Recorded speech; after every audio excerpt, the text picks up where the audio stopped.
Je vous remercie tous et toutes d'être présents et présentes avec nous pour ces 2 journées de travail. Ce colloque vise présenter des concepts clés de la théorie de champ conceptuel ainsi que ses principales applications pour la conceptualisation, la didactique, la formation d'enseignants et la psychologie d'apprentissage. Pour ce faire, vous y trouverez 4 tables rondes ainsi que 2 conférences concernant les usages de la TCC. Je profite de cette opportunité également pour transmettre, pardon, Hein?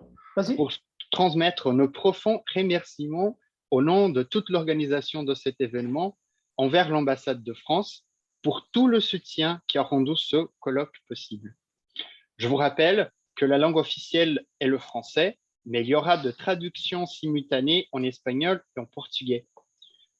Pour y accéder, il vous suffit juste de cliquer dessus le symbole qui ressemble à un globe qui se trouve au coin inférieur gauche de votre écran. Nous vous prions de poser vos questions et vos considérations sur le chat. Nous vous rappelons qu'elles pourront être faites dans vos respectives langues maternelles et le choix pour la communication via chat s'avère nécessaire pour éviter des instabilités sur la plateforme Zoom qui peuvent être causées par l'usage de plusieurs dispositifs de vidéo et d'audio simultanément. Pour cela, nous vous prions également d'éteindre vos micros ainsi que vos caméras. Ce colloque est le résultat de la collaboration entre l'Université du Centre da Província de Buenos Aires, représentée par la professeure Maria Rita Otero, l'Institut fédéral de Minas Gerais, représenté par le professeur Gabriel Carvalho, l'Université du Québec à Trois-Rivières, représentée par la professeure Audrey Grollo, et l'Université Paris-Cité, représentée par la professeure Jeanne-Guiel Silva. Dès lors, j'ai le plaisir de passer la parole à l'organisation de l'événement pour leur considération initiale. Commençons par la professeure Maria Rita Otero de l'Université de Centre-Província de Buenos Aires. Professeur, la parole est à vous. Bon, merci beaucoup. Je te remercie. Je n'ai pas beaucoup de choses à dire maintenant. Je pense qu'on doit commencer. C'est seulement de remercier à tous et à toutes, et aussi à mon université et aussi et beaucoup à Gabriel qui nous a joindre à tous, à Jeanne, à Audrey et à moi, et aussi aux participants, aux intervenantes, et aux étudiants et tout le monde qui nous a aidés pour développer cet hommage à Gérard Vergniaud, qui est pas seulement ça, il ne s'agit pas seulement d'un hommage, c'est aussi de discuter autour des possibilités et de la diffusion de la théorie des champs conceptuels. Merci beaucoup et bon colloque. Merci, professeur Maria Rita Otero. Ensuite, j'ai le plaisir de donner la parole au professeur Gabriel Carvalho de l'Institut fédéral de Minas Gerais. Ok, merci beaucoup, Gabriel Henrique. Je parle avec Maria Rita Otero. C'est un très grand plaisir de pouvoir être ici avec vous en faisant cet hommage à Gérard Vergniaud, que par ailleurs, d'un très grand savant, chercheur, il est une personne très gentille, très amoureuse. Et donc, cet hommage est pour nous quatre, une chose très, très, très, très, très agréable de pouvoir faire. Je remercie Paula, Alexandre, Nina, Leonardo, qui sont les traducteurs, les interpréteurs simultanés. Ils sont très, très gentils. C'est un très grand plaisir de pouvoir travailler avec eux. Et donc, je vous souhaite un très bon colloque, qu'on puisse discuter toutes les choses, tous les concepts de la théorie des champs conceptuels, mais par ailleurs, qu'on puisse aussi essayer de construire ensemble l'avenir de la théorie des champs conceptuels. Je voudrais remercier aussi à l'ambassade de France au Brésil pour tout le support à ce colloque. Alors, on va continuer un très bon colloque à tous. Merci. Merci, professeur. J'ai le plaisir dès lors de passer la parole à la professeure Audrey Groulot de l'Université du Québec à Trois-Rivières. Donc, bonjour à tous, bonjour à toutes. C'est un grand plaisir d'être avec vous aujourd'hui. Je me joins à mes collègues pour vous saluer et pour vous remercier de votre présence, de votre participation aussi pour ceux et celles qui présenteront des activités. Je salue et je remercie les membres du comité organisateur et en particulier Gabriel. Merci aux personnes qui ont contribué au financement ainsi qu'aux personnes qui vont contribuer au travail d'interprétation. C'est un travail qui est fort important. Je voudrais ajouter seulement un point par rapport à ce qui a été dit jusqu'à maintenant, et c'est le caractère riche et varié de la programmation qu'on aura dans les prochains jours. Donc, j'ai très hâte de vous entendre, de discuter avec vous et de pouvoir voir des nouvelles perspectives en didactique. On voit dans l'ensemble de la programmation qui a été proposée une partie davantage bilan, une partie sur les applications de la théorie des champs conceptuels, puis aussi une partie sur tout ce qui est à venir dans le futur. Donc, c'est avec un grand plaisir que je vais vous écouter et discuter avec vous. Je vous remercie et je vous salue.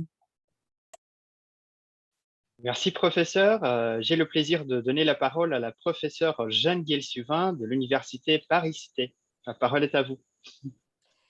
Je vous remercie déjà pour toute cette organisation et de l'émergence de ce qu'il pourra effectivement donner suite à ce colloque. Beaucoup de choses ont été déjà dites.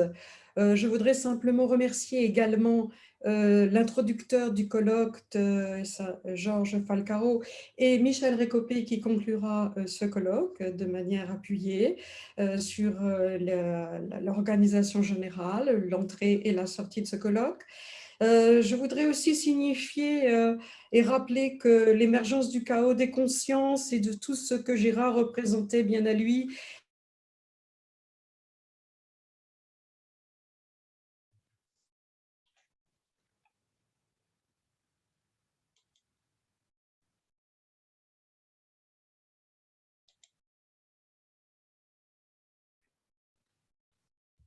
Gabriel, tu m'écoutes? Oui, je pense qu'il y a un petit problème technique. Non? Ouais. Alors, si tu veux, tu peux passer à la conférence de Georges Faucon. OK. Je vais dire à Jeanne ici, d'accord? D'accord, parfait. Donc, on est désolé de ce petit incident technique, mais par la suite, j'ai le plaisir de passer la parole au professeur Jorge Tarcísio da Rocha Falcão, professeur à l'Université fédérale du Rio Grande do Norte, pour qu'il puisse proférer le discours d'ouverture de ce colloque. Je vous souhaite tous et toutes un très bon colloque.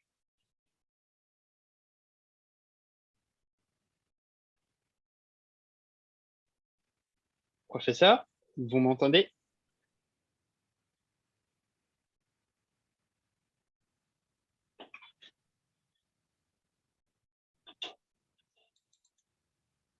Je pense que Georges ne nous entend pas.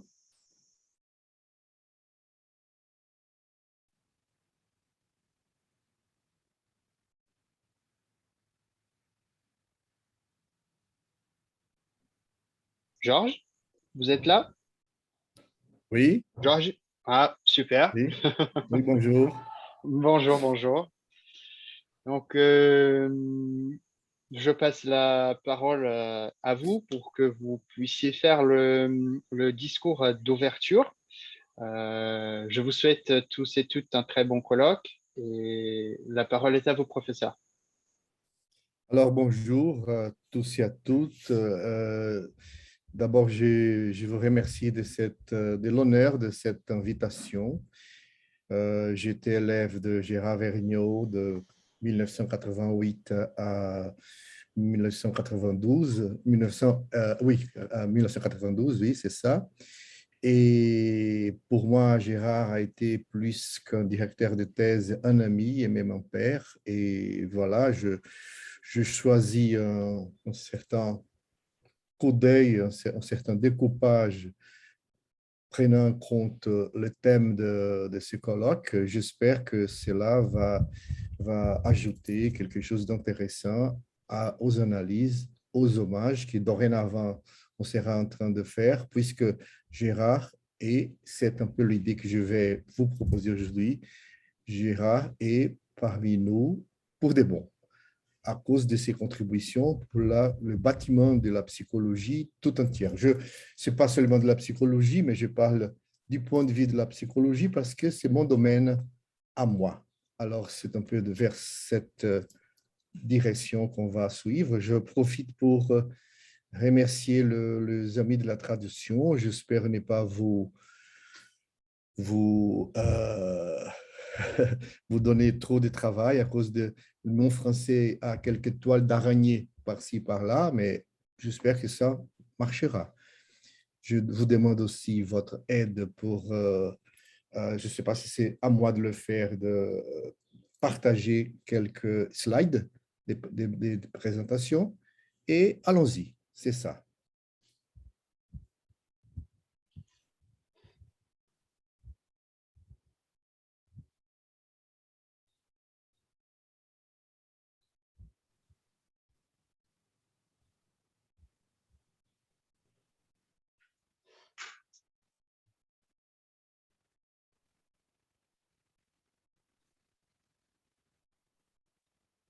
Vous m'entendez? Oui, mais je n'ai pas vu l'écran de la présentation. Ah, alors c'est à moi de le partager, c'est ça? Ouais, C'est ouais, à ouais, moi ouais, ouais. C'est la touche en Et, vert. Oui. et excusez-moi. Bon, je pense que Voilà. c'est bon. Là, Ah c'est ouais, bon. ouais, ouais. Voilà, voilà, voilà. C'est bon. Par contre, je voudrais faire disparaître le chat. Ah, c'est bon maintenant. On y va? Bon, alors comme je vous ai dit, moi-même je suis psychologue et pour la préparation de cette présentation, je suis allé récupérer l'interview que Gérard Vergniaud a donnée à Michel Artigue en 2016, si je ne me trompe pas. Et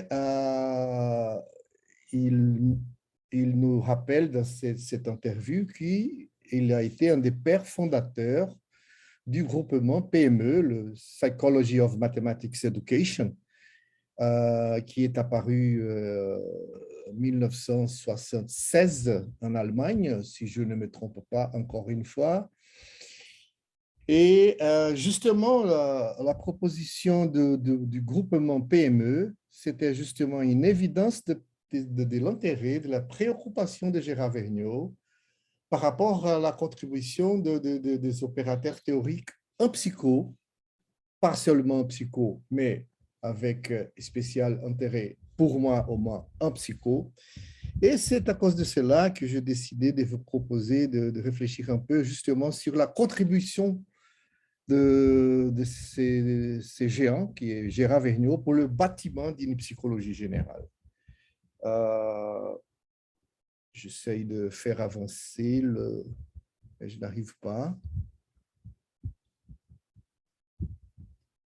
Ah oui, c'est bon. J'ai fait un clin d'œil à l'adresse de la psychologie brésilienne parce que nous sommes maintenant à l'occasion de la 60e anniversaire de la loi qui a reconnu formellement la psychologie au Brésil comme domaine de pratique professionnelle et scientifique. Et du coup, ce débat sur la psychologie, la crise, la diversité de la psychologie l'existence même d'une psychologie brésilienne. Est-ce que ça existe, une psychologie brésilienne? Et c'est quoi au juste une psychologie brésilienne?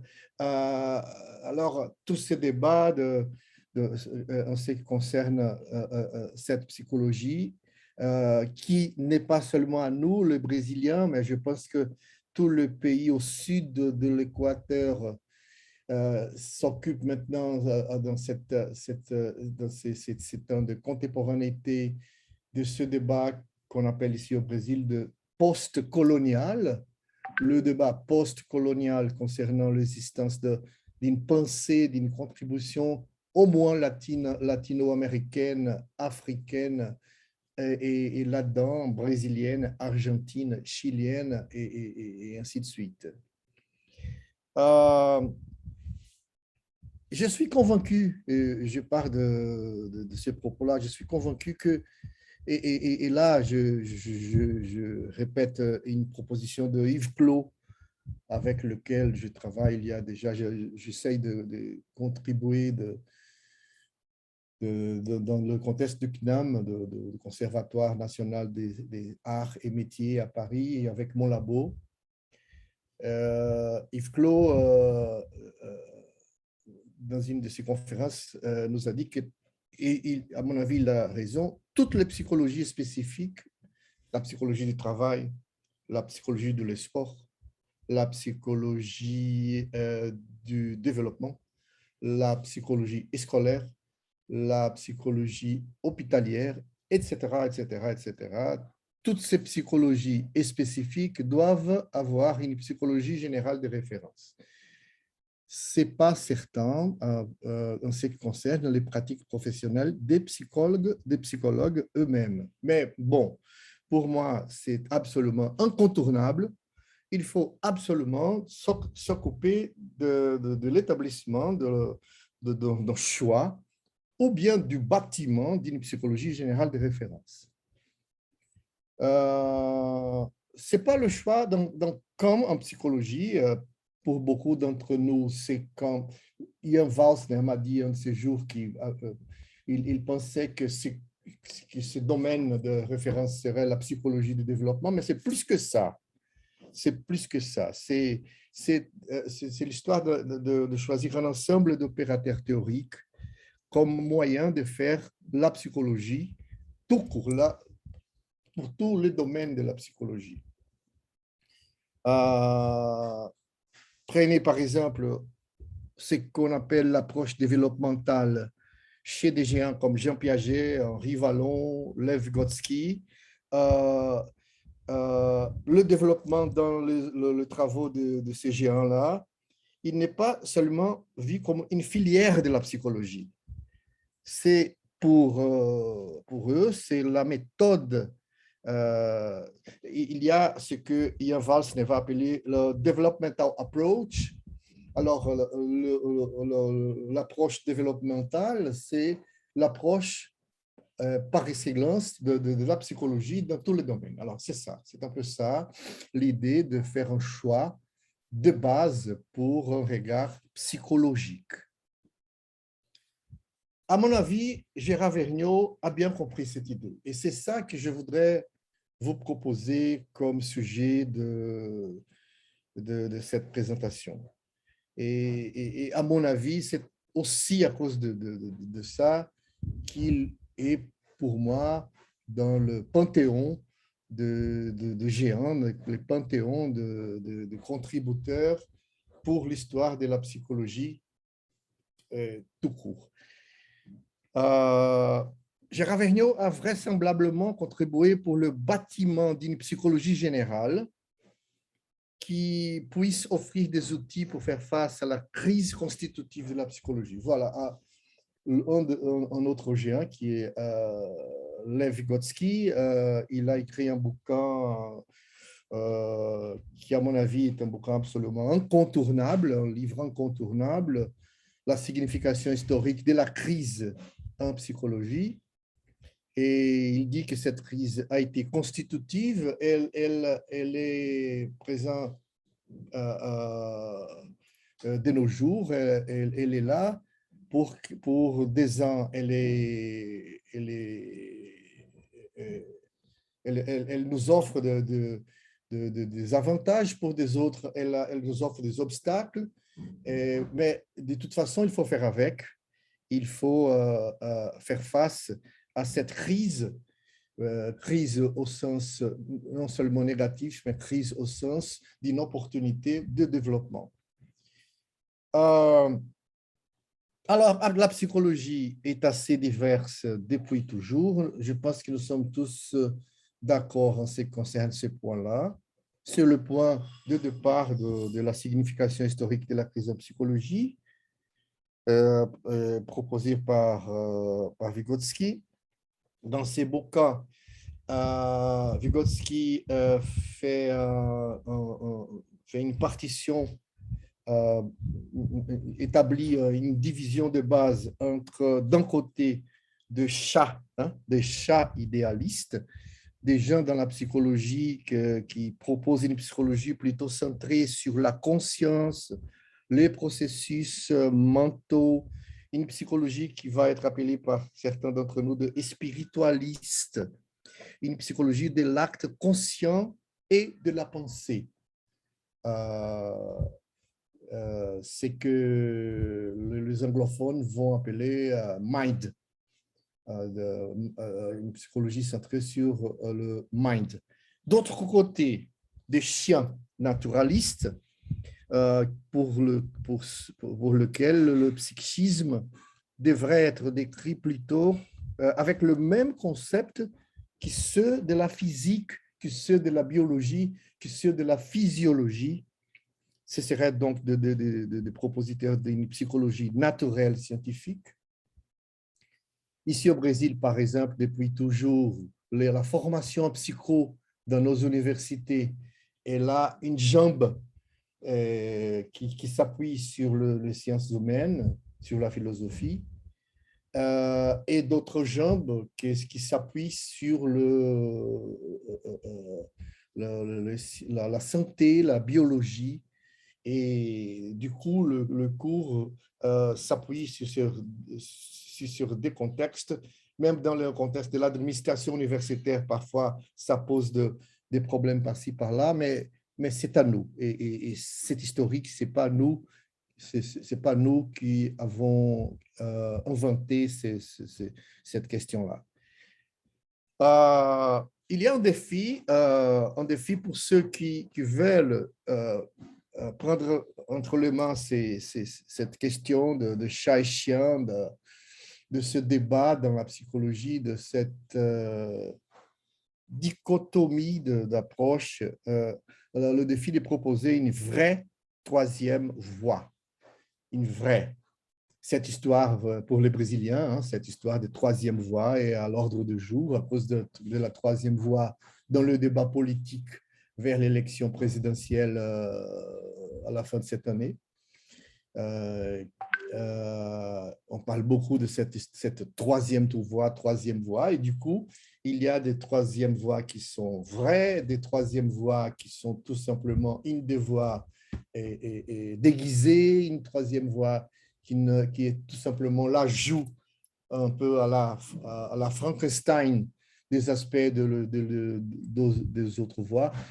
Vygotsky, lui, il propose dans son livre déjà cité ici, une vraie troisième voie. Pour lui, pour arriver à une vraie troisième voie, il faut prendre en compte des aspects ontologiques, épistémologiques, théoriques et méthodologiques dans un contexte de cohérence, ces quatre aspects ensemble dans un dynamisme et pas seulement un ou l'autre. Alors,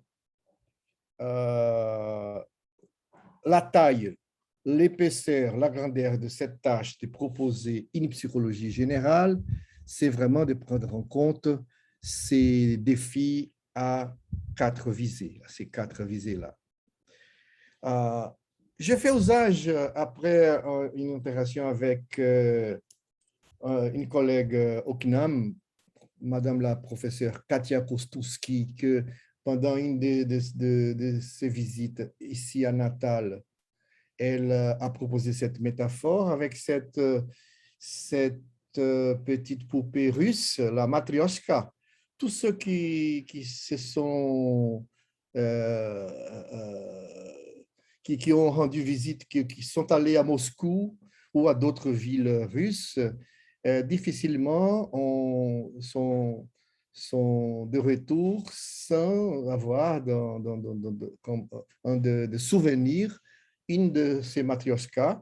Acheter une matryoshka dans les rues de Moscou, c'est comme acheter une petite tour Eiffel dans les rues de Paris ou acheter un petit Cristo Redentor dans les rues de Rio ou même un berimbau dans les rues de Salvador.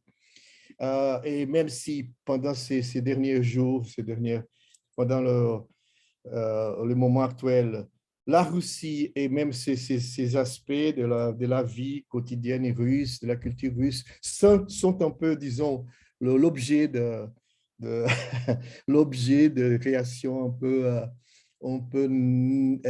agressive des uns des autres. Moi, je continue à m'en servir de ma matryoshka, puisque c'est une poupée toute pacifique et pacifiste, vous voyez. Alors, permettez-moi de continuer à faire usage de cette métaphore qui je trouve que c'est très opérationnelle et très intéressante pour représenter des concepts qui sont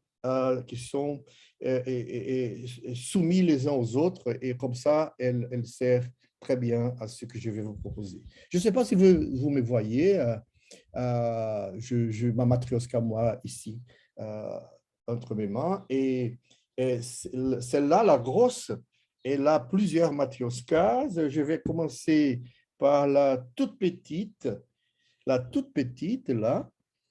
qui c'est la matryoshka qui va représenter les outils de recherche. Le questionnaire, les interviews, les échelles Likert, les analyses de clusterisation, les propositions des scénarios de recherche, etc., etc., etc. Hein? C'est là la matryoshka la plus petite. C'est vrai que on ne peut pas réifier ces genres de choses-là. Hein?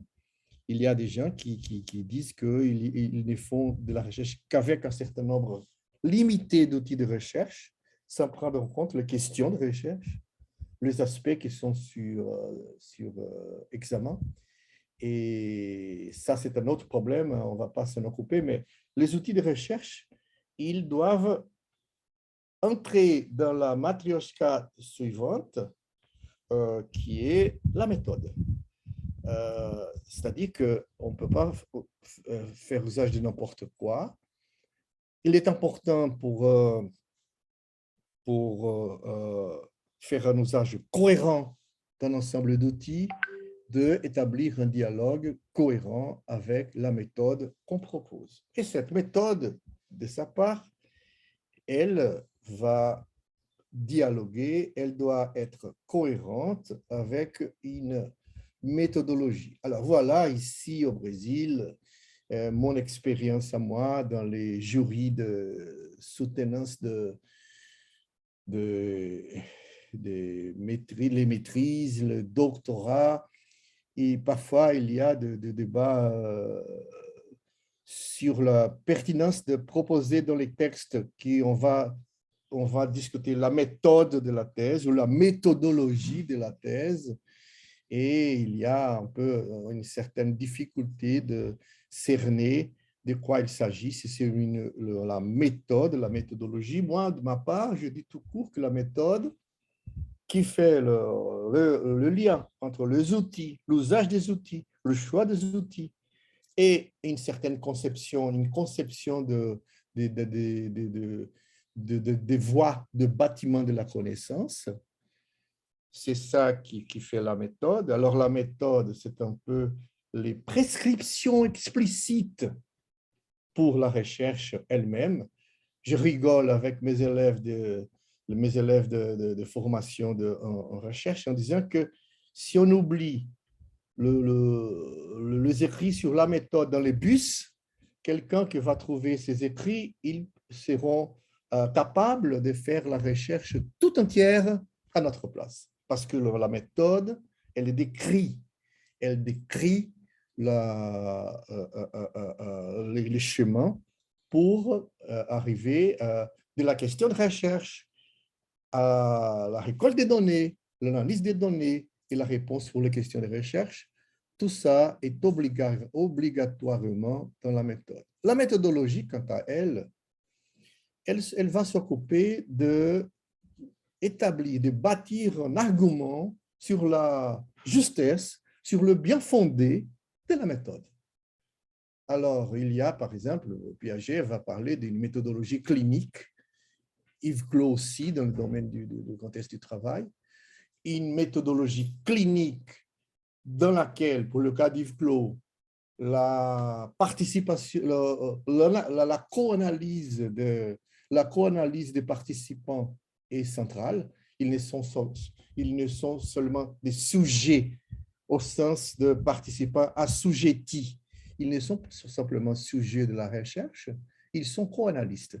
Et ça, cet aspect de méthode, il y a un lien avec une perspective méthodologique concernant le chemin qui sont acceptables pour faire la recherche. Ensuite, cette poupée de la méthodologie, elle va s'allonger dans la matrioshka suivante, qui est justement celle de l'épistémologie, d'une visée épistémologique plus générale, d'un certain ensemble d'opérateurs théoriques qui sont importants vers le haut et vers le bas.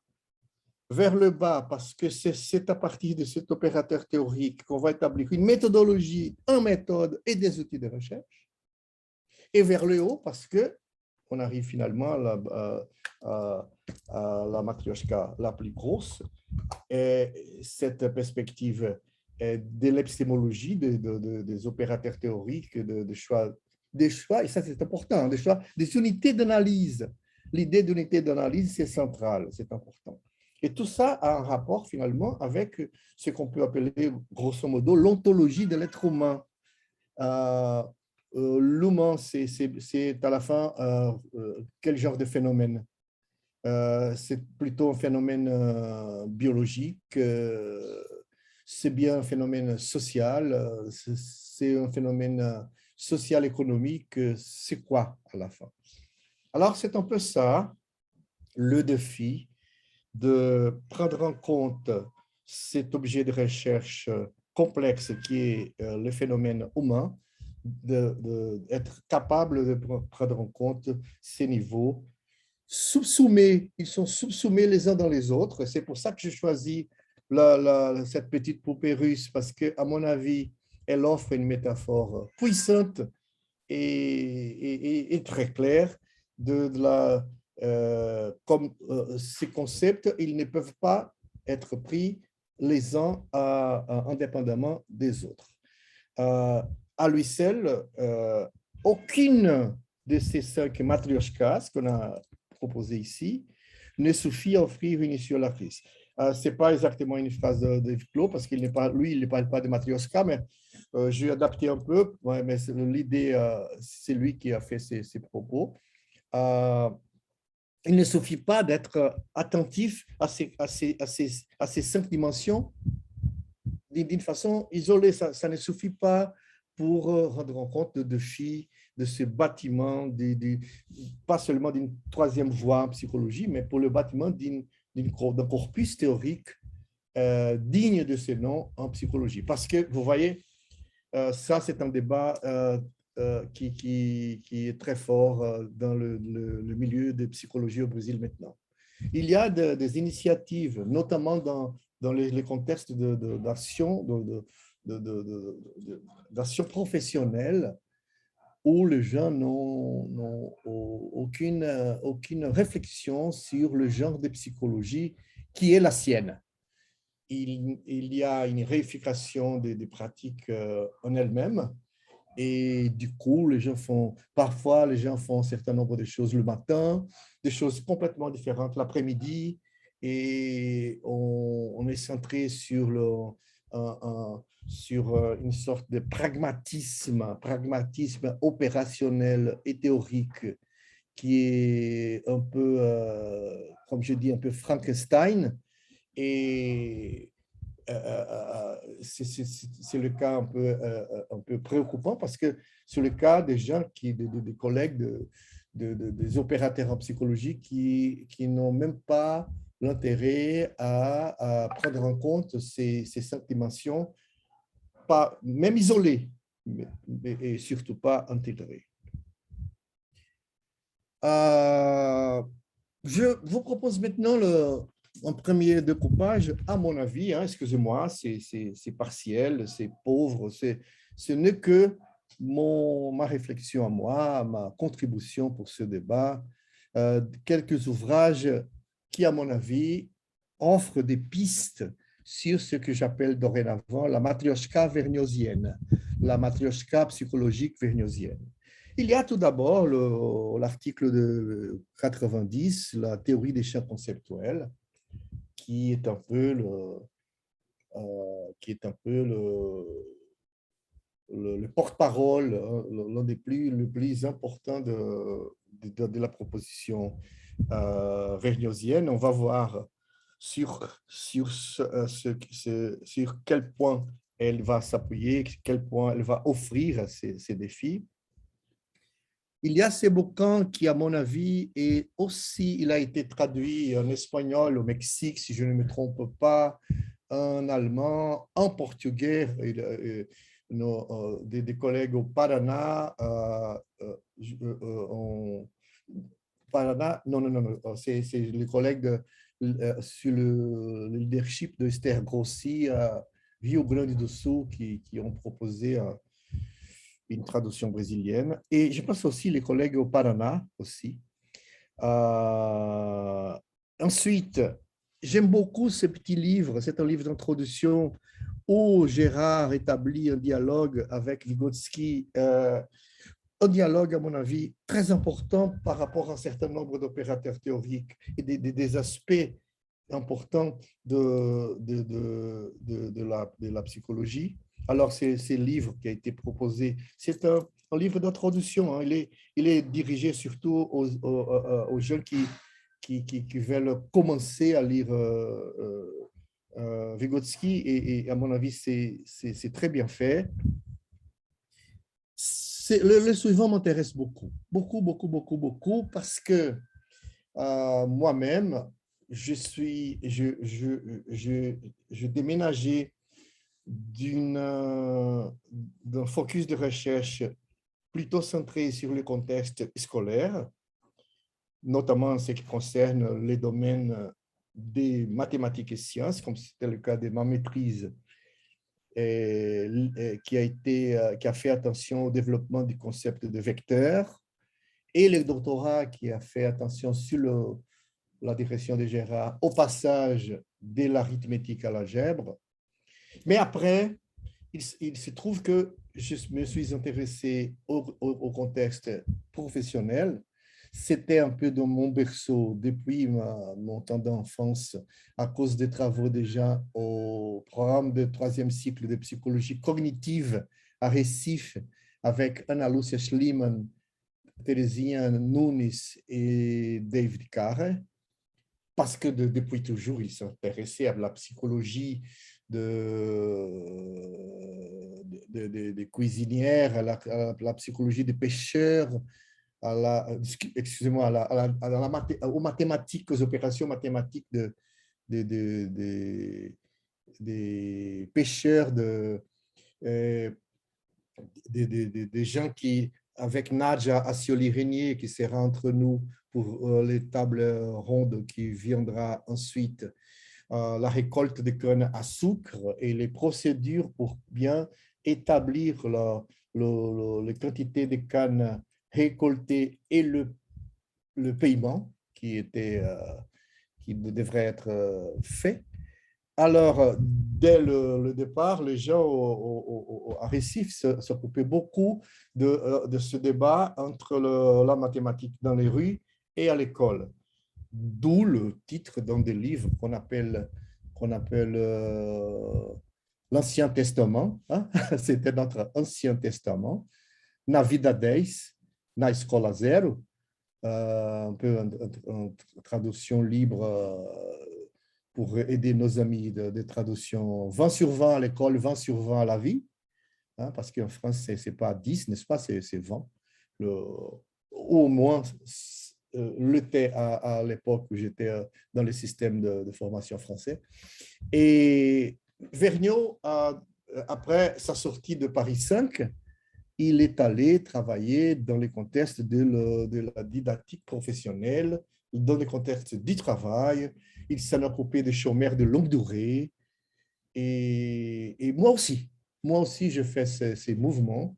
Et alors, ces textes qu'il a écrits avec Pierre Pastré, Patrick Moyen, Gérard et lui-même,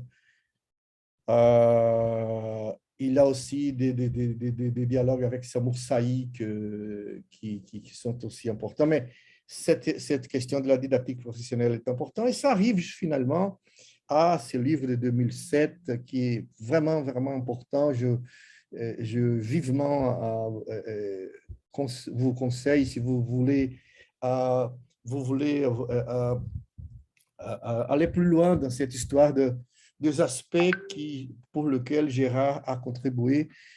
Ces livres, il résume les débats en hommage à Gérard Vergniaud. Je rigole en disant que c'est un hommage à Française parce que c'est un hommage critique, c'est un hommage avec des questions très pointues qui a fait Gérard beaucoup travailler, mais qui l'a fait beaucoup plaisir. Moi-même, j'ai eu le plaisir et l'honneur de participer à cette séance-là. Et je pense que ces 5 livres et articles, s'ils ne sont pas tous, ils sont, à mon avis, un échantillon important des sources pour avancer, pour illustrer cette contribution psychologique vergnosienne. Sinon, voyons. Aussi cet entretien dont je vous ai déjà parlé, il y a aussi le lien. Elle est vraiment bonne, hein? Elle est vraiment intéressante. C'est très bien faite, très bien conduite par Michel Artigue. Je vous conseille vivement. Alors, l'article fondateur, il établit des aspects qui seront absolument centrales dans la perspective vygotskienne par rapport, par exemple, à la perspective piagétienne. Les deux hommes se sont beaucoup intéressés sur le développement cognitif, mais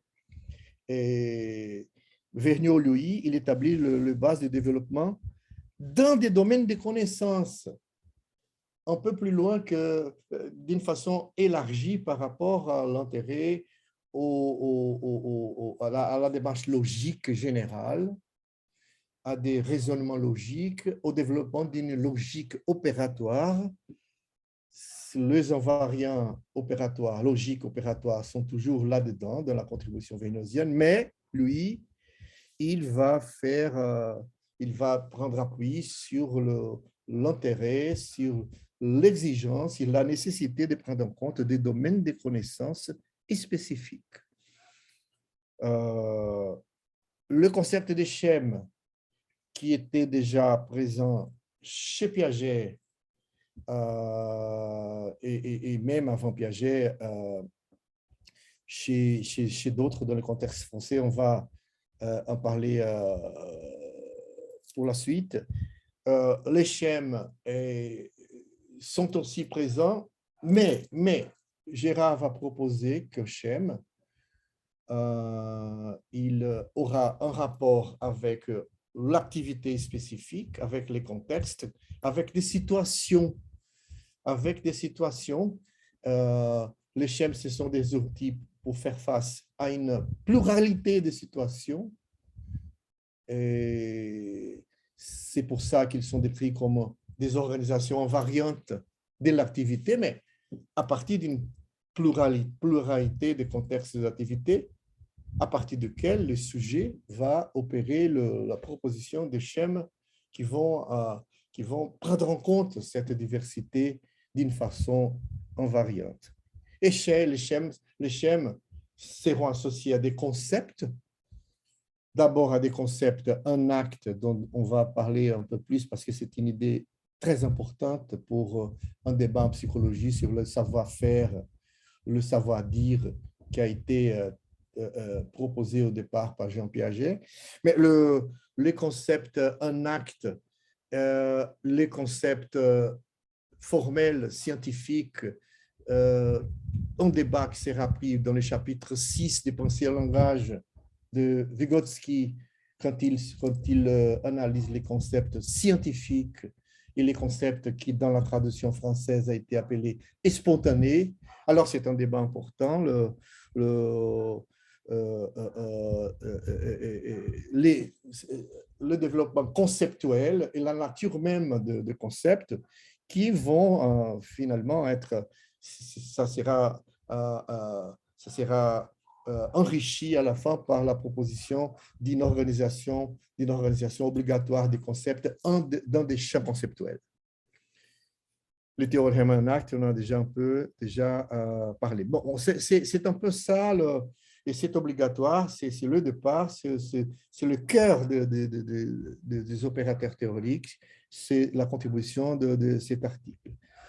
Le livre de 94, L'enfant, la mathématique et la réalité, il va s'occuper justement du développement dans des champs conceptuels des mathématiques. Alors, dans le champ des structures additives, des structures multiplicatives, géométriques, algébriques, et ainsi de suite.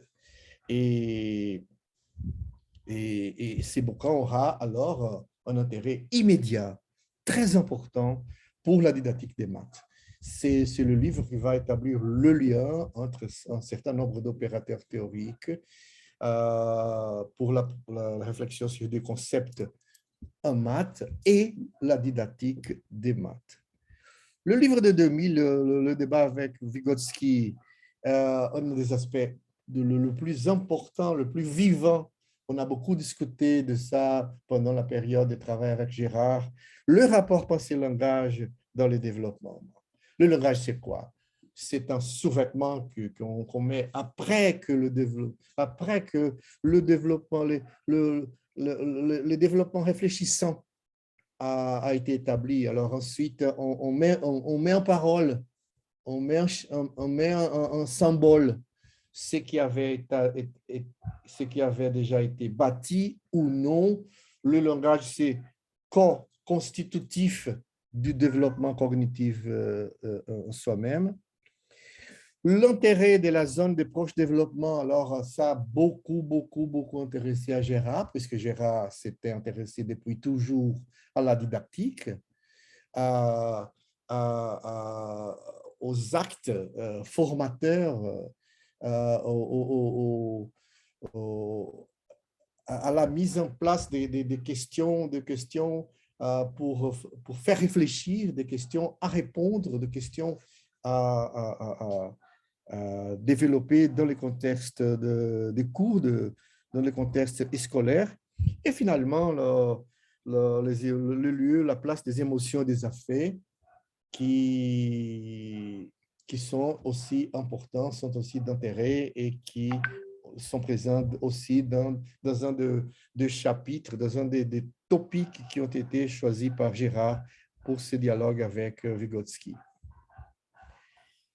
Alors, on arrive à la didactique professionnelle qui, comme je vous ai dit, m'intéresse beaucoup parce que maintenant, Gérard passe à faire attention au contexte de travail comme contexte de développement d'apprentissage en tant que tel.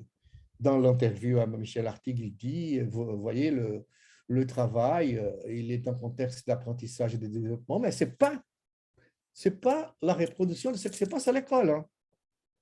C'est différent. Et alors là, il faut le dire d'une façon très claire, c'est vraiment spécifique, c'est vraiment différent. Ce sont des cultures, ce sont des micro-cultures différentes, ce sont des communautés d'usagers comme dirait Jean Leive, des communautés d'usagers spécifiques et il faut prendre cela en compte. Je vais vous en parler un peu plus avec une expérience à moi, avec des pêcheurs nord-estins brésiliens. Alors, il y a aussi l'idée des compétences dans le travail, dans le monde du travail. Ça, c'est central hein, pour ce qu'on appelle la gestion des ressources humaines. Les compétences minimales pour être un chauffeur de bus, pour être un pilote d'avion, pour être un chirurgien. Et aussi l'idée liée à ça, l'idée des compétences critiques dans des métiers spécifiques. Alors, tout ça, à moi, je vous dis tout court, c'est Gérard Vergniaud-là qui je lis à présent. Parce que les concepts qui ont été développés dans les contextes scolaires, ils ont pu être utilisés tout en prenant en compte un certain nombre d'aspects spécifiques dont je vous parlerai dans les prochains slides, mais il n'a pas abandonné, ce n'est pas une autre démarche, c'est une démarche qui est liée, mais avec des questions, l'histoire même des didactiques professionnelles, hein, d'enseigner des métiers aux gens, d'offrir des réponses importantes à cette question qui est centrale aussi en France qu'au Brésil, de reconnaître la pratique professionnelle avec la reconnaissance formelle, c'est-à-dire offrir des portes pour les mécaniciens qui ont appris tout ce qu'ils savent dans les contextes professionnels, les techniciens dans la génie électrique, hydraulique, etc. Les gens qui savent beaucoup, mais qui n'ont pas son bout de papier pour fixer au mur. Et la reconnaissance formelle de ces compétences-là, ça n'a pas été tranquille pendant les dernières années, ni en France, ni au Brésil. La plupart des gens ne réussissent pas. Et pourtant, ils sont des travailleurs reconnus, des techniciens reconnus, voilà. Alors, tout ça, c'est à mon avis important. Et on finit par ces livres de 2007 avec des questions à Gérard. Il les a répondues tous. La nature, aussi le débat sur la nature du passage du savoir-faire au savoir-dire, ce qui m'intéresse toujours et beaucoup. Et cette histoire de la sémiotisation à la base de toutes les compétences humaines, ce qui a un rapport très important avec la voix, pour parler d'une façon bakhtinienne, la voix de Vygotsky. Je passe ensuite dans cette présentation que je vous offre à des interlocuteurs. Ici aussi, c'est un découpage simple, hein, un découpage comme tous les découpages qui va laisser dehors quelques contributions importantes. Mais voilà, je commence par Étienne Dexcroux. Étienne Dexcroux, c'est un mime. C'est à cause de lui que Gérard Vergniaud est monté à Paris tout jeune. Parce qu'au départ, il s'était beaucoup intéressé au théâtre et au mime. Et il est allé à la rencontre de ces fameux maître de la mime française qui a formé beaucoup, a développé beaucoup cette tradition française mime et pantomime, dont le nom très connu de Marcel Marceau, par exemple, d'entre autres. Et il se trouve que dans ces contextes d'intérêt au mime, Gérard décide de faire des études en psycho à la Sorbonne. Et il tombe sur qui? Il tombe sur Jean Piaget lui-même, qui offrait des cours en psycho à l'époque. Et Gérard dit, j'étais choqué, j'étais émerveillé. C'était pour moi une rencontre décisive. Gérard ne sera plus le même après avoir fait la rencontre de Jean Piaget. Et voilà, il commence à s'intéresser à cette histoire générale du développement humain. Les invariants opératoires, l'histoire du savoir-dire, savoir-faire, ça vient avec cette interlocution. Jean Piaget deviendra son directeur de thèse. Et voilà, c'est vraiment un landmark dans le développement intellectuel de Gérard Vergniaud. Il y a aussi Revaud d'Allonnes. Revaud d'Allonnes, c'est aussi, moi je dis qu'à 66 ans, moi je ne suis plus c'est marrant comme le temps est passé vite. Quand j'ai fait cet hommage, je me rappelle tout jeune, en me baladant dans les rues du quartier latin, avec des débats avec Gérard Vergniaud et tout. Maintenant, je m'approche de la retraite et à cause de cela, je me dis qu'il y a des bouquins à lire et des bouquins que je ne vais plus lire parce que je n'aurai plus le temps. Et je me souviens, dans une dernière interview, il m'a dit, Georges, il faut absolument lire Revaud d'Allonnes. Il faut lire Revaud d'Allonnes. Revaud d'Allonnes pour Gérard, il a proposé des analyses sur le schème avant Jean Piaget lui-même et qui ont encore un intérêt spécial dans la contemporanéité. Alors, c'est un des interlocuteurs d'intérêt. Et il y a à la fin Vygotsky. Vygotsky et le cercle vygotskien, Luria, Leontiev. Il y a des débats très vifs avec Leontiev dans son appartement. On a beaucoup discuté et même sur les bagarres dans le cercle vygotskien, le problème avec le contexte politique stalinien à l'époque, etc. Alors, Gérard s'intéressait, c'était très intéressé au débat intellectuel dans le cercle vygotskien et Vygotsky lui-même a été un interlocuteur très important. Pour le développement, la zone de proche développement, le concept spontané et aussi les concepts formels. Et surtout, cette histoire du rôle du langage dont j'ai déjà vous ai parlé dans la connaissance, dans le développement de la connaissance. J'arrive à la conclusion de cette présentation et je voudrais vous proposer la contribution, c'est que je pense que c'est la contribution de Gérard au combat d'un certain nombre de mythes dans la psychologie, mais pas seulement dans la psychologie, dans le domaine de l'épistémologie tout entière. Et le premier, c'est celui-là, les mathématiques existent de façon autonome dans l'univers, ce qui est une idée très chère à un certain nombre de mathématiciens et des scientifiques. Et c'est pour ça, mes amis et amis, que quand l'ancienne NASA envoyait des satellites dans l'espace, elle portait des bouteilles qu'on jetait dans la mer avec des messages là-dedans, vous voyez, des bouteilles je ne me souviens pas le nom en français, les traducteurs vont m'aider,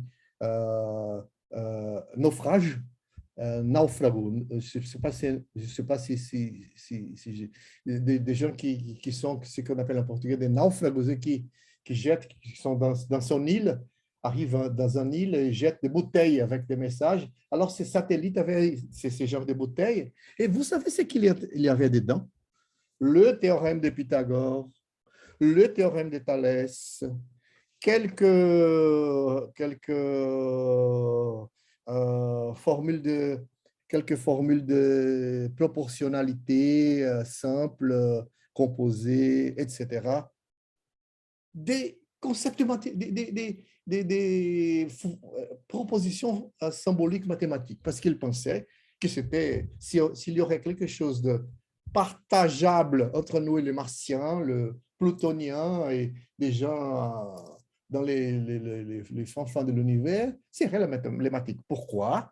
Parce que les mathématiques existeraient de façon autonome dans l'univers. Alors, lorsque Gérard propose en 1996 l'installation du groupe PME, Psychology of Mathematics Education, psychologie de l'éducation mathématique, c'était un peu pour aller un peu plus au loin de cette naïveté par rapport à un certain nombre de concepts et spécifiquement des concepts mathématiques. Alors, il refusait, il a beaucoup aidé à combattre ces mythes des mathématiques qui ont une existence en soi.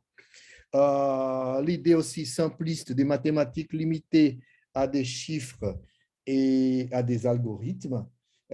Pour lui, la pensée mathématique, la conceptualisation mathématique, c'était beaucoup plus large que l'idée tout simplement d'opérer des chiffres et des algorithmes. Ça, c'est un aspect important pour qu'il l'a fait prendre ses distances et aller et prendre son chemin par rapport à Jean Piaget, qui c'est l'idée d'un développement cognitif général basé sur le développement de la pensée logique. Que ça, non, il fallait penser à des aspects spécifiques, aux concepts mathématiques eux-mêmes, aux structures additives, aux structures multiplicatives, à des aspects qui étaient liés à des champs conceptuels et spécifiques, et pas seulement les raisonnements opérationnels, logiques. Important, certes, mais pas suffisant. L'idée d'un développement cognitif homogène pendant 4 stages généraux du développement, pour lui, c'était une idée quand même très, très loin de la réalité. Le décalage était partout, selon lui, et surtout dans des domaines spécifiques comme les mathématiques. Et l'idée aussi de l'arithmétique qui vient toujours avant l'algèbre, c'est-à-dire le concret qui vient toujours avant l'abstrait, que c'est une idée très chère à un certain nombre de psychologues, notamment des psychologues cognitifs, mais qui, pour lui, c'était pas, il fallait prendre ça dans un contexte d'interaction en dialectique, le concret qui monte à l'abstrait, l'abstrait qui monte au concret, parce que ce n'est pas dessin, c'est toujours monté. Vygotsky va reprendre cette idée de la même façon, l'idée de que abstrait, concret, ce ne sont pas des stages progressifs, c'est-à-dire l'abstrait plus puissant que le concret. Ce n'est pas exactement comme ça. Alors, il y a des héritages qui, à mon avis, sont toujours dans ma valise à outils, de psychologues, de formateurs, de chercheurs, de quelqu'un qui essaye à ces moments de réfléchir sur une psychologie générale de ma façon à moi. Je viens de publier un article justement sur ça avec de l'autre côté la psychologie du travail, qui c'est le domaine où je travaille aujourd'hui. Et il y a des héritages, à mon avis, qui je garde et que ce n'est pas seulement moi, je suis simplement un des travailleurs dans cette communauté. Par exemple, l'idée que la connaissance est toujours connaissance dans certains domaines épistémologiques, pour moi, ça, c'est un mantra qui Vergniaud a établi pour de bon. C'est comme Gérard disait, la connaissance est toujours transitive. Les invariants logiques opératoires ont un rôle central dans le partage sémiotique de la connaissance, c'est-à-dire les invariants, ils n'ont pas été abandonnés. Hein. Ils n'ont pas été abandonnés.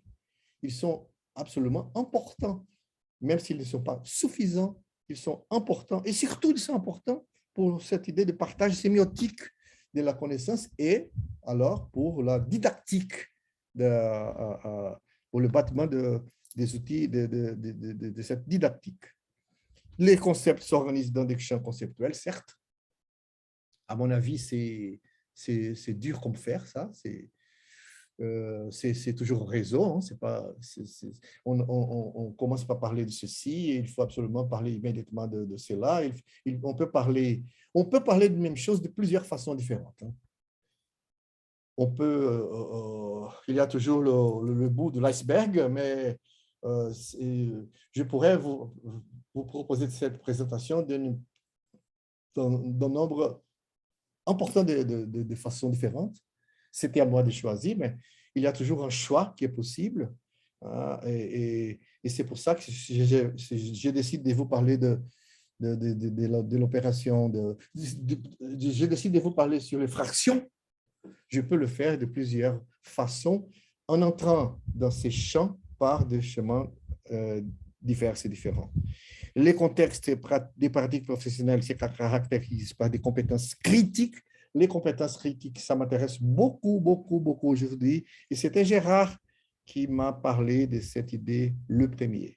Et les compétences critiques sont fondamentales pour bien cerner un métier ou champ de pratique. Il faut faire attention à ces compétences critiques parce que du coup, elles vont au-delà de l'idée du cognitif strict. Il y a les culturels, il y a la microculture du métier, il y a les situations contextuelles plus larges, etc. Alors, il y a des choses à faire avancer, à mon avis. C'est des choses à faire qui Gérard nous a offert pour aller plus loin. L'idée que le développement de la connaissance est toujours une co-construction, ça c'est une idée qui m'est très chère, c'est-à-dire mon développement, moi, par rapport au développement de mon collègue, par rapport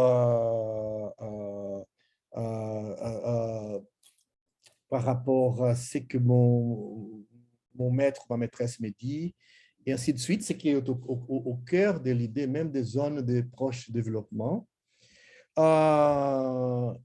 Cette co-construction engage la médiation de la culture et là-dedans, les outils sémiotiques, le langage.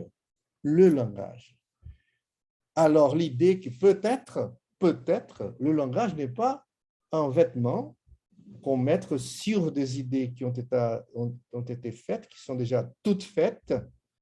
Le langage, ce n'est pas un vêtement, un survêtement. Le langage, c'est constitutif même de cette démarche de développement de la connaissance. L'individu en tant que tel, ainsi que l'autre, cet autre avec un A majuscule, ne sont pas des entités ontologiques autonomes, l'un et l'autre, mais ils existent en tant que tels, hein, mais dans cette idée de cogénèse, dans cette idée de dialogisme, ils existent en tant que tels, mais en même temps, ils se constituent. Et ça, c'est une idée aussi puissante pour l'approche dialogique en psychologie. Les compétences, elles ont au moins 3 destinataires. L'individu lui-même, un collectif d'autres individus en rapport avec lui, et un contexte d'activité, soit l'école, le travail, et ainsi de suite. Alors, ce n'est pas seulement quelque chose qu'on a dans sa tête, comme critiquait souvent notre autre géant Paulo Freire. Ce n'est pas ça, ce n'est pas un argent cognitif, c'est surtout une ouverture pour des interactions avec un certain contexte. L'activité prescrite ne coïncide jamais avec l'activité réalisée, soit à l'école, soit au travail, et spécialement au travail. Ce qu'on nous demande de faire ne sera jamais, jamais, jamais ce que nous ferons. Ça, c'est une ouverture vers la crise au sens développemental, crise comme l'étape de démarrage du développement. C'est aussi à la base du fonctionnement sémiotique, mais c'est vrai que ce qu'on demande d'être fait ne coïncidera jamais avec ce qui est effectivement fait. C'est une idée importante à développer. Et finalement, l'activité de travail échappe à une psychologie cognitive individualiste qui ignore l'importance des contextes de travail. Je pense que je suis à court de temps. Je vais très vite ici. Je vais vous dire, parce que je veux arriver à la fin à la matrioshka vernosienne. C'est une recherche que j'ai faite avec des pêcheurs au nord-est et qui conduisent des bateaux à voile. Et cette recherche m'a provoqué une crise parce que j'ai commencé cette recherche avec des outils et des méthodes de recherche très centrées sur la démarche scolaire. Et je me sentis très limité, très, comme si tout ce que je pourrais dire, c'était déjà dit. Ils ne peuvent pas faire ceci, ils ne savent pas faire cela, ils n'ont que des compétences en acte, etc. Alors, en même temps, je me suis rendu compte que ces hommes, ces bonhommes-là, ces pêcheurs, ils conduisaient leur bateau à eux en faisant des compositions vectorielles à trois composants. Le vent, la direction, la force de vent, l'angle de la voile par rapport à l'axe du bateau et l'angle du gouvernail du bateau par rapport à ces mêmes axes. Le deuxième constat, ces pêcheurs n'ont pas appris à l'école le concept formel de vecteur et composition vectorielle. Voilà. Alors, qu'est-ce qu'il sait? Comment il le sait? Et que savent ceux qui ne savent pas? Qui, d'ailleurs, a rendu un travail que j'ai publié quelques années. Parce qu'il ne suffit pas, à mon avis, de dire, bon, ils ne savent pas, ils savent comment faire, mais ils savent comment dire, on pense tout, mais quoi d'autre? Qu'est-ce qu'on peut dire de plus sur cette compétence de cet homme sur son bateau? Il a même des élèves, des disciples, il a des apprentis. Qu'est-ce qu'ils font là pendant cette expérience d'apprentissage sur le bateau? Bon, c'est l'idée de compétences dans le contexte du travail qui m'intéresse beaucoup aujourd'hui et qui font partie de cet héritage vergniausien. Alors, on finit. On finit donc par notre proposition métaphorique de la matrioshka vergniausienne. La voilà, la matrioshka vergniausienne. Avec, au départ, des outils, une méthode, une méthodologie le travaux que Gérard a dirigé, ils ont la plupart d'entre eux une approche clinique, qui est très proche d'ailleurs de l'approche clinique en tant que tel piagétien, mais c'est quand même différent parce qu'il y a tout l'intérêt dans des aspects de contenu mathématique, mais ou scientifique ou spécifique dans les contextes cernés pour l'analyse. C'est aussi important comme approche clinique parce que, au même temps que les participants répondent à des questions de recherche, ils ont une opportunité pour apprendre des choses, pour se développer. C'est un peu ça l'esprit de l'approche clinique. En même temps, c'est que les uns les autres parfois appellent de recherche participative. En même temps que les gens participent des initiatives de recherche, ils ont l'opportunité de se développer, d'apprendre des choses. En ce qui concerne les matrioshkas des unités d'analyse, l'unité d'analyse de la matrioshka vergniausienne, c'est le développement de la conceptualisation humaine dans des contextes spécifiques avec des schèmes, des concepts, des champs conceptuels et l'idée de l'intérêt du développement cognitif de longue durée qui d'ailleurs ne s'arrête pas à l'adolescence. Ne s'arrête pas à l'adolescence. Et à la fin, de quoi il s'agit pour Gérard, l'être humain. L'être humain, pour Gérard, aucun problème de le voir comme un système biologique complexe, adaptatif, comme Jean Piaget l'a voulu, certes, mais également social, contextuel, historique. Et là, de ce côté-là, il s'approche beaucoup de la proposition vygotskienne avec quelques comment dirais-je, avec quelques débats vifs sur le rôle du langage, sur le rôle des outils de représentation de la culture, etc. Mais l'idée de l'importance du social, du contextuel, du historique est très présent dans cette circonscription du sujet humain vergniausien, disons. Alors, j'ai fini par là, tout en remerciant Gérard par tout qu'il a pu faire et tout ce que nous, à partir de lui, essayerons de faire pour l'honorer. Merci Gérard de tout cœur. Tu es toujours là, tu le seras toujours là parce que tu l'as fait, tu l'as mérité. Tu es un géant du bâtiment de cette psychologie générale qui, elle aussi, te remercie beaucoup. Et j'ai fini par là. Merci. Excusez-moi d'avoir peut-être m'allongé un peu. Merci. Je crois que c'est mieux que...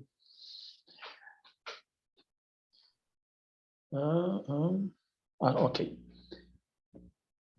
Je vous remercie beaucoup pour votre prise de parole. C'est absolument génial. On a beaucoup appris. C'est pour nous un très grand plaisir de pouvoir vous écouter. Et je veux laisser aux organisateurs, Jeanne et Maria-Rita et Audrey, si vous avez quelques questions à poser, nous avons encore presque 10 minutes. C'est juste prendre la parole pour faire la question.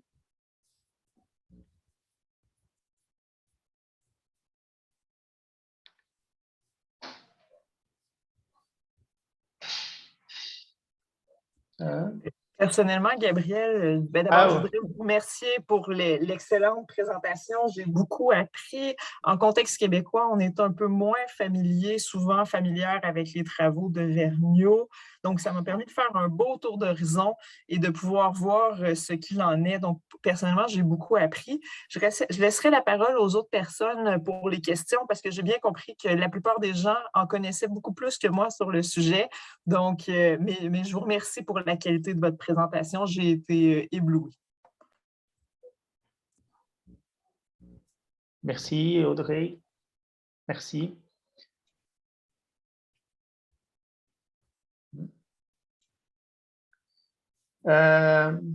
Jeanne? Merci. Je trouve absolument merveilleux la présentation de Georges qui va nous permettre de jeter à la mer des bouteilles qui vont ressembler à des matrioshkas ou des poupées russes. Et chaque petite bouteille, les unes dans les autres, seront les interventions de tout le colloque. Parce que je trouve qu'effectivement, il y a un ensemble avec des hypothèses extrêmement fortes, comme la genèse du savoir, des structures du savoir mathématique, genèse des connaissances, pardon.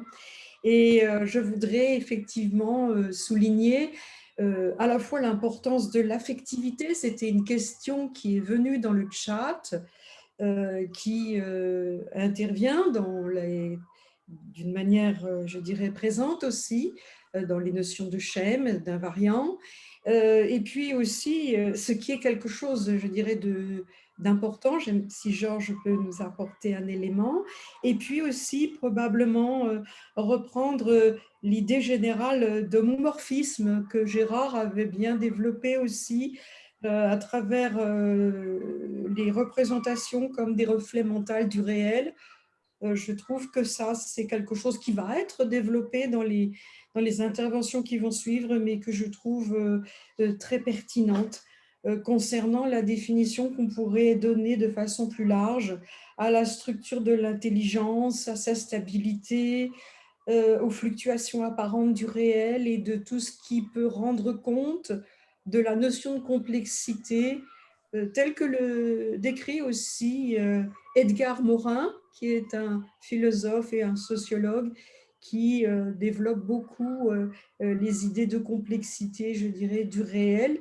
Et je pense qu'on peut aussi, sans doute, apporter une réflexion pour le futur sur les avantages, je dirais, de ces compléments de théorie qui sont effectivement quelque chose qui pourrait encore plus élargir la portée scientifique majeure de Gérard Vergniaud.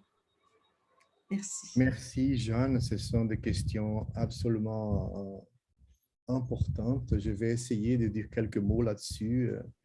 J'étais une petite graine de sel sur ces merveilleuses provocations.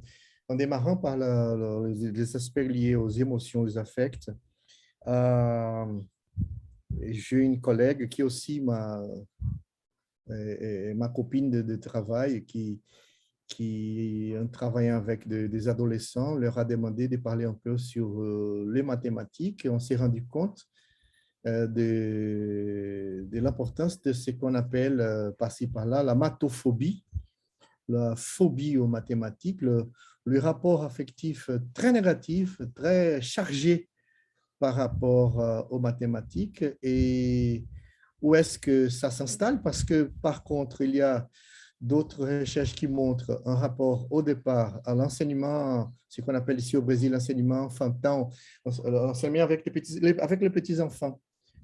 Tout au départ, ils n'ont pas ces rapports chargés avec les mathématiques. Par contre, ça va s'installer aux alentours de la cinquième année, sixième année, un rapport très difficile. Et ça a en fait des liens avec les contrats didactiques des mathématiques dans les cours de mathématiques, les communautés d'apprentissage des mathématiques. Et ça nous permet aussi de jeter un coup d'œil sur l'importance, l'intérêt de ces rapports, entre émotion, affect et connaissance. Il y a un auteur qui m'a beaucoup frappé, qui s'appelle, c'est le collègue anglophone Antonio Damasio, qui a écrit un bouquin qui à mon avis, amène beaucoup de points d'intérêt sur ce débat affect, émotion, raisonnement, qui est l'erreur de Descartes. L'erreur de Descartes, c'est-à-dire l'idée de séparer ces aspects comme des aspects qui sont disons, en dispute, mais qui sont comme le fait de ne pas avoir la contribution des affects, des émotions, rend impossible aux gens de réfléchir sur des questions toutes bêtes, comme dans le meeting de condominium, dans le bâtiment où on habite. Si on a des problèmes au cerveau dans les zones des émotions et des affects, il est difficile pour nous de réfléchir sur des situations dans notre bâtiment, des situations dans la vie courante, etc. Et il montre comme ces choses sont constitutives même du raisonnement et pas des choses qui viennent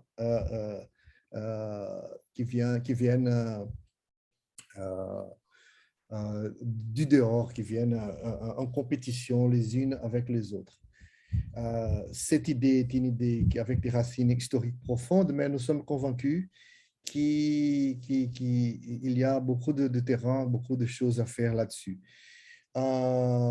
Vygotsky lui-même, il a consacré tout un livre sur la théorie des émotions, où il disait à la fin qu'il fallait faire beaucoup plus attention à ces aspects que traditionnellement les gens en psychologie le font. Et en psychologie du travail, c'est la même chose. Les phénomènes qui sont liés aux motivations, affect, émotions sont aussi importants. Et je dirais, bref, que je suis d'accord avec vous que c'est un domaine à faire évoluer parce que un symptôme de cette nécessité de faire évoluer, c'est que je n'ai rien dit là-dessus dans la présentation et vous êtes complètement vous avez complètement raison de poser cette question. Je suis sûr que c'est un point important. Pour finir, je dirais que pendant ma récolte de données en France, une des filles dans le lycée où j'ai travaillé, elle me dit, messieurs, laissez-moi dehors parce que je vais provoquer beaucoup de problèmes pour votre recherche. Je ne suis pas indiqué pour participer de votre recherche. Je suis nul en maths et une personne nulle en maths comme moi, et je souffre beaucoup à cause de cela. Et laissez-moi tranquille, laissez-moi dehors de votre recherche, ça sera mieux pour vous et pour moi-même. C'est vrai que je n'ai pas accepté ce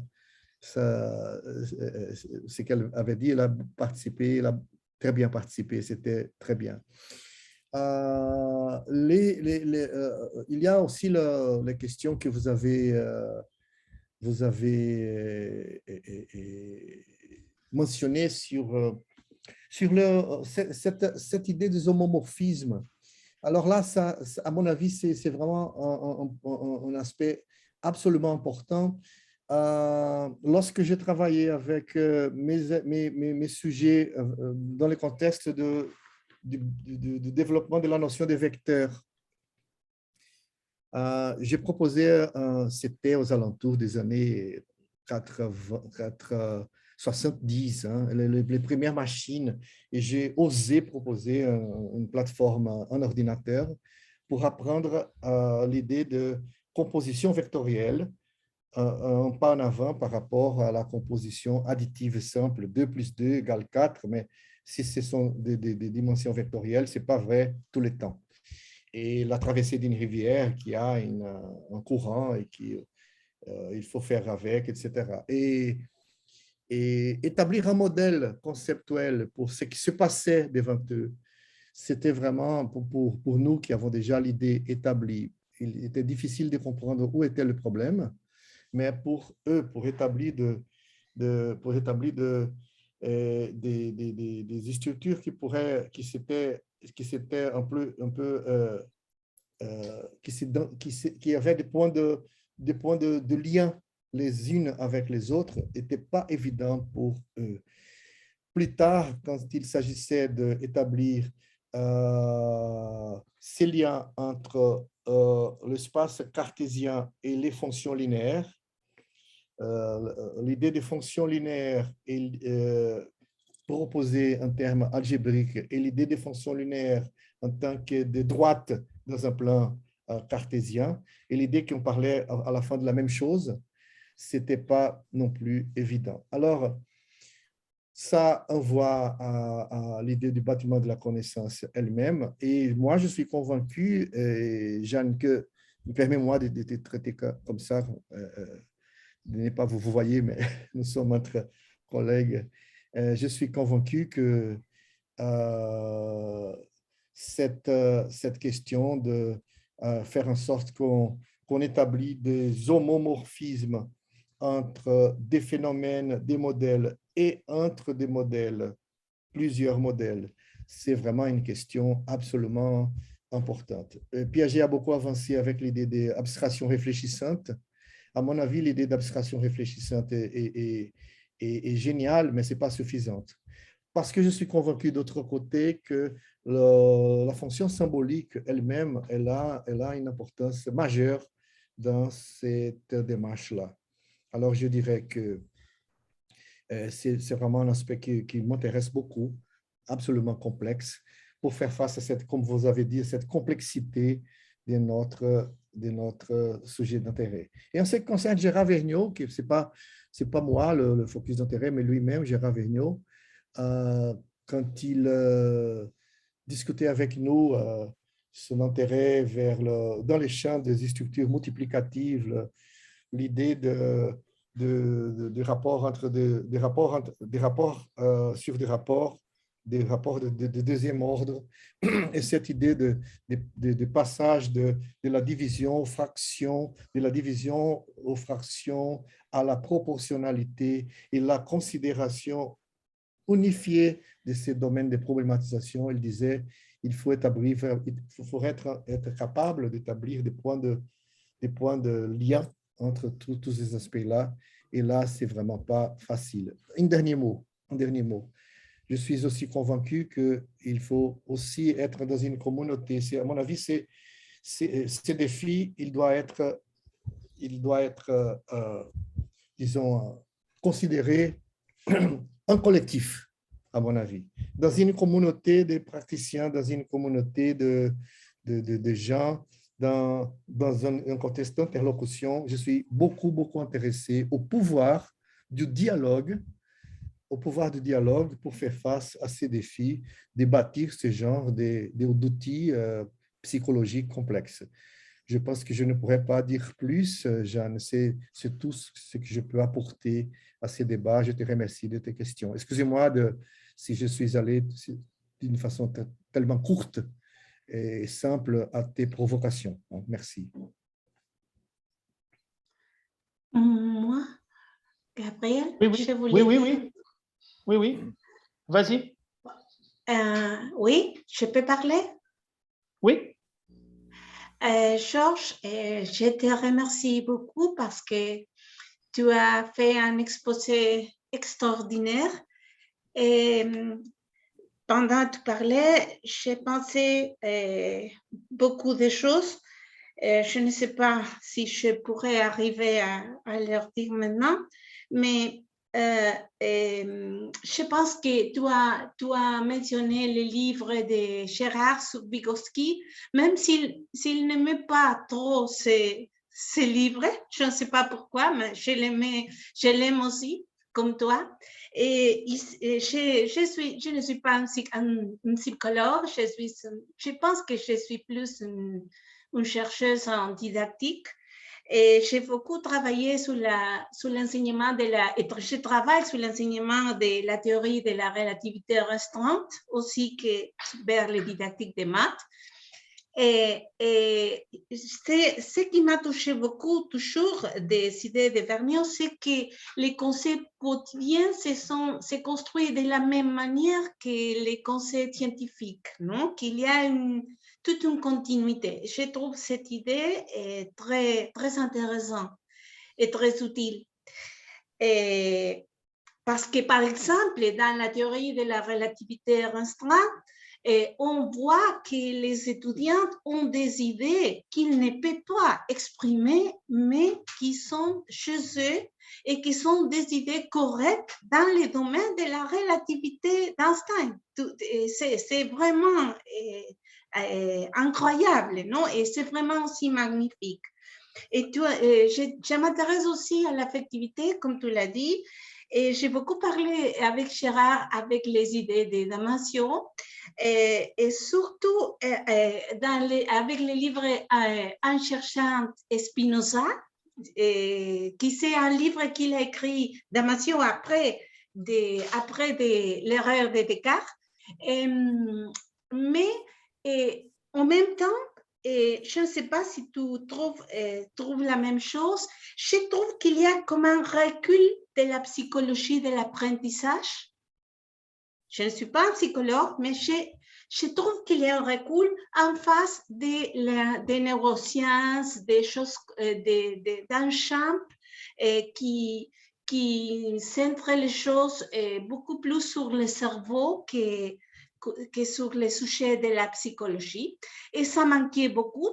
Et surtout, je vois ici en Argentine que l'argent, tu sais que pour faire de la science, il faut avoir de l'argent. L'argent va beaucoup sur cette direction et pas sur la psychologie et la recherche aussi, qui est soutenue par l'État. Elle subit les mêmes problèmes. Je ne sais pas, ce sont des sujets différents, mais ce sont des choses que j'ai pensées pendant que tu parlais. Merci beaucoup. Je te remercie une fois encore. Merci, Maria-Rita. Il faut que je fasse attention, hein, Maria-Rita, parce que moi-même, je suis marié à une neuropsychologue. Hein, et j'espère que ce que nous discutons là ne va pas me provoquer des problèmes de couple, tu vois. Non, je rigole là, mais tu as touché un problème très, très important. Hein. Du coup, le débat entre mind et cerveau, qui est là depuis toujours, depuis les Grecs même, et Damasio nous en parle beaucoup. Et dans la contemporanéité, qu'est-ce qu'on voit? L'avancement des neurosciences dans la psychologie, dans l'éducation. Les neurosciences ne s'arrêtent pas d'avancer. C'est un débat aujourd'hui, pendant la 60e année d'anniversaire de la psychologie brésilienne, où on en est. Et les neuropsychologies ne s'arrêtent pas d'avancer, pendant que d'autres domaines rétrécissent même, et ça, c'est vraiment quelque chose à considérer. Du point de vue du domaine des idées de fond, je pense que je suis très spinoziste là-dessus pour considérer que le psychisme, il est concret. le psychisme est concret, mais concret pas au sens du concret neurone, tu vois, le concret chair, le concret, il est concret du point de vue spinoziste, du concret tangible, comme par exemple le concept de digestion est tangible comme, l'idée d'estomac. Le stomac est tangible, la digestion est tangible, mais ce sont des choses qui sont différentes. Oui. La digestion, c'est un processus. Alors, ce qui se passe, les fonctions mentales supérieures, elles sont tangibles, elles sont concrètes. Et on peut en parler, même si elles ne sont pas là comme le cerveau lui-même. Alors, à mon avis, il y a beaucoup de naïveté, à mon avis, dans un certain nombre de propositions des neuroscientistes. Le cerveau qui fait ceci, le cerveau des femmes, le cerveau des hommes, le cerveau Le cerveau pense. le cerveau qui pense, le cerveau qui prennent des décisions, à mon avis, là, il se trouve, c'est vraiment un domaine à la limite idéologique, à la limite de disputes de pouvoir. Et bon. Excusez-moi, un mot. Le cerveau qui va à l'école, il y a des choses comme ça, le cerveau qui va à l'école. Qu'est-ce que c'est ça? Voilà, c'est une réification du cerveau qui envahit le domaine des contextes de questions qui étaient auparavant de la psychologie. La psychologie accepte, c'est-à-dire elle est forcée d'accepter parce qu'elle disparaît et c'est vraiment le cerveau qui va à l'école. Le cerveau, alors on fait quoi avec les problèmes des enfants qui n'en font pas attention, qui a le fameux trouble d'attention?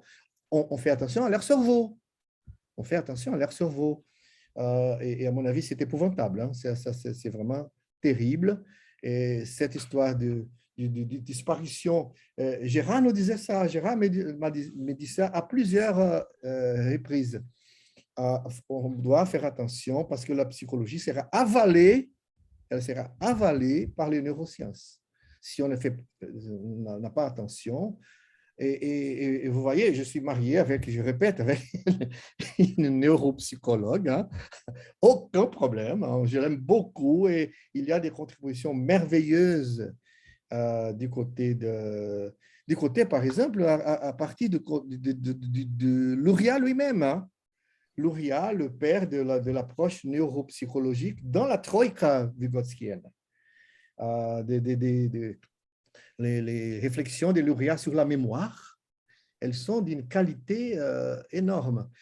D'ailleurs, je voudrais vous dire que je suis d'accord avec toi, Gérard n'aimait pas beaucoup ces bouquins-là, parce que c'est un bouquin, comme on le disait, c'était des idées toutes simples pour initiateurs, mais il y a un chapitre qu'il a écrit dans un bouquin qui a été coordonné par Yves Clos avec Vygotsky, où il est responsable du chapitre de dialogue avec Vygotsky, qui c'est beaucoup plus profond, notamment par rapport à cette histoire qui t'a commenté à Maria Rita. Cette histoire de... je me suis perdu. Oui, cette histoire d'avoir des idées abstraites et complexes que tu ne peux pas, pour l'instant, mettre un mot. Moi, je travaillais pendant la maîtrise avec les lois de Newton, les 3 lois de Newton. Et parce que j'étais intéressé au vecteur, l'idée des vecteurs, et les 3 lois de Newton avaient un rapport immédiat avec essayer d'établir des modèles pour le réel, surtout pour la chute des corps, pour le système de l'équilibre universel, etc. Enfin, la composition vectorielle. Et M. G disait, écoutez, messieurs, j'arrive à comprendre, mais je ne peux pas vous en expliquer maintenant. Laissez-moi réfléchir un peu plus parce que, vous voyez, je comprends, je pourrais même vous faire un dessin, je pourrais même vous essayer de dire comme, avec des exemples lointains, mais je ne peux pas pour l'instant vous le dire. Et on voit ça dans l'histoire de la science tout le temps. Et ça a été au cœur dans des débats, à mon avis, intéressants entre Gérard et Vygotsky, parce que Gérard était ferme là-dessus. Il disait non, non, non, non, non, non. Là-dessus, je suis héritier de Jean Piaget. La pensée, parfois, elle est en avance par rapport à la possibilité d'expliciter, à la possibilité de modéliser. Et elle est plus complexe que ça, Gérard disait. Et pendant que Vygotsky, il était lui aussi dur comme fer là-dessus, il disait non, non, non, non, ces choses sont interconstitutives, même si ton élève ne pouvait pas expliciter mathématiquement, il pourrait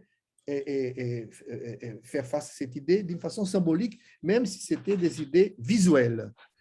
Je me souviens qu'à la source des idées de la molécule en chimie organique, de la molécule carbonique, proposée, si je ne me trompe pas, par les Français, Kekulé. Kekulé, il a été un rêve.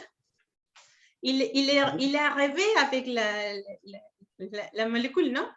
Kekulé. Oui, oui, et il dit qu'il a eu un rêve, Oui. tout en rêvant avec le serpent qui avale sa queue dans un cercle, une chose comme ça, circulaire. Il dit, oulala! Mais c'est ça sur lequel je travaillais tout le temps. C'est une molécule qui n'est pas linéaire, c'est une molécule qui est circulaire, et comme ça, il avait il avait fait un pas important pour la formalisation de la molécule carbonée, de la molécule en chimie organique. Alors, cette histoire qui m'intéresse beaucoup, Maria Rita, de ces rapports entre langage, fonction symbolique et raisonnement, hein, cette histoire de comment l'une est en rapport avec l'autre, cette histoire si c'est vrai qu'on peut parler de la réflexion, de la pensée réflexive, pure, nue de la symbolisation, qui pour Gérard, c'était faisable, c'était acceptable, à mon avis. Si vous n'êtes pas d'accord, s'il vous plaît, vous me le dites. Et pour Vygotsky, ce n'était pas possible du tout, parce que pour lui, la fonction sémiotique était partout. Alors, pour finir, je dirais que lorsque ma crise, quand je regardais ce que faisait Le Pêcheur, un homme pauvre et très peu scolarisé, et qui conduisait son bateau avec une telle maîtresse, et je disais, il ne me suffit pas de dire que que cet homme sait faire, mais ne sait pas expliquer un mot.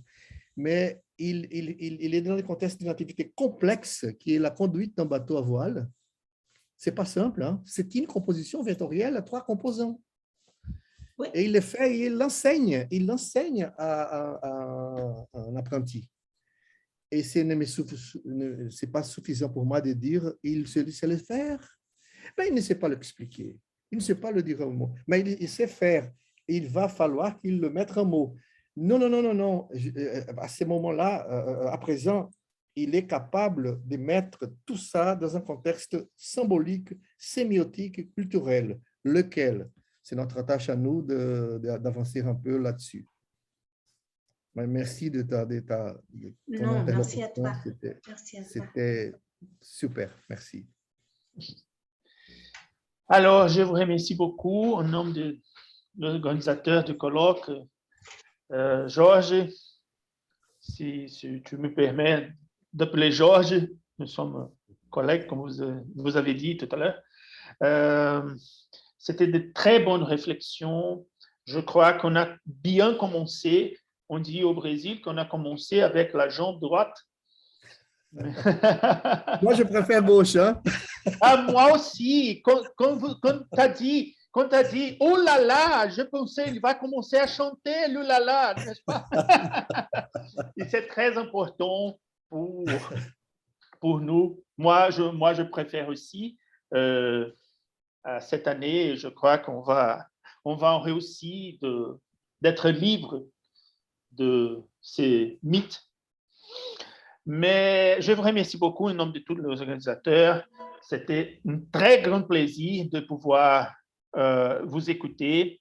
On a beaucoup appris Beaucoup de gens dans le chat vous remercient et donnent les félicitations. C'était pour nous très important de pouvoir vous écouter. Je voudrais ajouter que aussi, quant au chat, remercier pour les commentaires, les contributions, le point d'interlocution. Je vais essayer de tout copier ici. Hein, j'essaie de faire ça, de faire un copier-coller et je vous remercie. Ça ne va pas passer en silence. Merci à vous d'avoir la générosité de réagir à mes pauvres réflexions, à mes réflexions limitées ici d'élèves de Gérard. C'était très important pour nous, ce moment de commencement. On a bien commencé alors. Je voudrais vous dire à vous tous, j'ai mis dans le chat que pour la prochaine séance, on va quitter cette réunion. Il faut rejoindre notre lien. Je veux le mettre une nouvelle fois ici. C'est le lien pour la prochaine séance où on aura une table ronde. Je voudrais vous demander quelques 10 minutes pour le commencement de la prochaine séance. Donc, on est au Brésil, 10h56, mais d'ici 10 minutes, on commence. Dans les heures du Brésil, à 11h05, ça fait 4h05 en France. C'est ça. 16h05. D'accord? Alors, je vais arrêter ici l'enregistrement. On va alors quitter cette réunion et on se voit d'ici 10 minutes. Merci beaucoup à tous pour être ici avec nous. Merci une nouvelle fois, Georges. C'était génial de vous écouter. Merci à vous. Et je voudrais remercier aussi. Je vous rejoins dans quelques instants. D'accord. C'est à quelle heure? C'est à quelle heure? Répète, c'est à quelle heure? D'ici 10 minutes. 10 minutes. C'est au Brésil, 11h05. D'accord? Okay. Et je voudrais une nouvelle fois remercier le traducteur, Paula, Alexandre, Nina, Leonardo. Vous êtes génial. Alors, merci au traducteur. Hein? Merci beaucoup au traducteur. À tout à l'heure. Tout à l'heure.